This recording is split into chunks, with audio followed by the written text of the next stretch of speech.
Les essentiels du sport et une troisième intervention avec Victor Hude, responsable de l'école de mini-basket et éducateur au sein du BBA, le basket bassin d'Arcachon. On va parler effectivement compétition et surtout quelque chose que m'a appris Corentin, c'est que pour les jeunes, vous faites du 3 contre 3. C'est ça. Alors que le basket en général, c'est 5 contre 5. C'est ça. En fait, le 3-3, c'est une nouvelle discipline qui s'est formée, qui est discipline olympique également. Ah d'accord.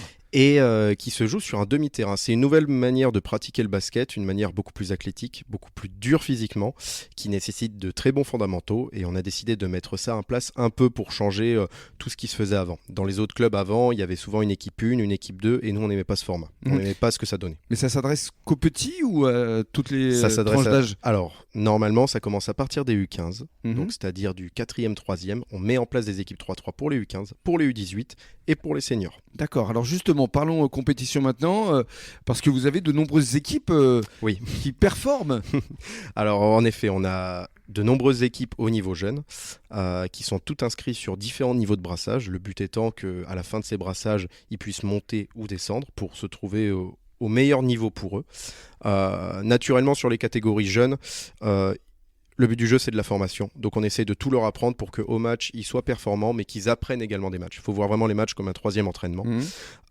Derrière, sur nos catégories après un peu plus âgées, donc les seniors. Donc les seniors féminines, pour l'instant, le début de saison est un peu plus compliqué. On avait déjà un groupe l'année dernière assez faible, on va dire, où il y avait peu de joueuses, faible en nombre.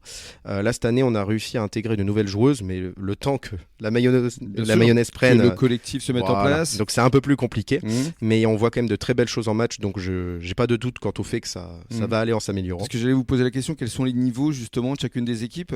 Alors justement, pour nos seniors féminines, on est en départemental niveau 2, donc au plus faible niveau. Et on essaie justement de prendre, c'est beaucoup de jeunes joueuses également.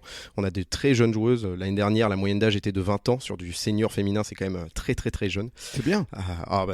On essaie de tout faire pour que ça monte petit à petit, justement. C'est ça. Et donc ça, c'est pour nos seniors féminines. Pour nos seniors masculins, on recommence de zéro. L'année dernière, en fait, suite à certains petits soucis, on n'a pas pu avoir d'équipe.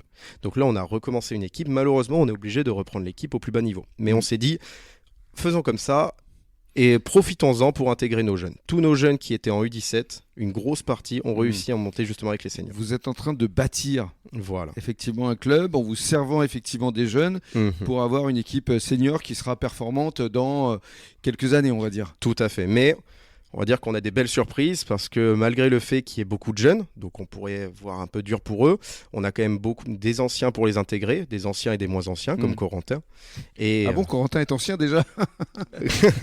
Oui, il paraît que je suis ancien. Tout se passe bien pour l'instant vu que là pour les garçons, on a 2 victoires sur 2 matchs joués. C'est bien. Donc ça commence sous les meilleurs auspices. Ça démarre plutôt bien. Justement, parlons de ce week-end. Là, il y a des matchs qui sont prévus? Oui, justement, ce week-end, il y a un match à 14h pour l'équipe senior garçon qui se déroulera à la salle Étienne Turpin. Et il y a... Étienne Turpin, c'est Bonneval? C'est Bonneval, tout à fait. C'est à la Teste? C'est ça. Et un match à 16h de l'équipe senior fille. Au début du match, justement, vu qu'on a fait pendant tout ce mois-ci Octobre Rose, un chèque sera remis à Octobre Rose. Ça, c'est formidable. On essaye. Bravo, en tout cas pour cette belle initiative. Le mot de la fin, il est pour Corentin, parce qu'effectivement, parler de votre sport de prédilection en ce jeudi, avant de parler de foot demain vendredi pour la dernière de la semaine, c'est quelque chose qui vous tenait évidemment à cœur. Oui, ça me tient à cœur. C'est une fierté de pouvoir en parler, d'autant plus que du coup, c'est le club dans lequel j'évolue actuellement. Et j'ai hâte de pouvoir évoluer avec l'équipe senior cette année et avoir des résultats avec ce club. Et faire partie des anciens donc. Apparemment.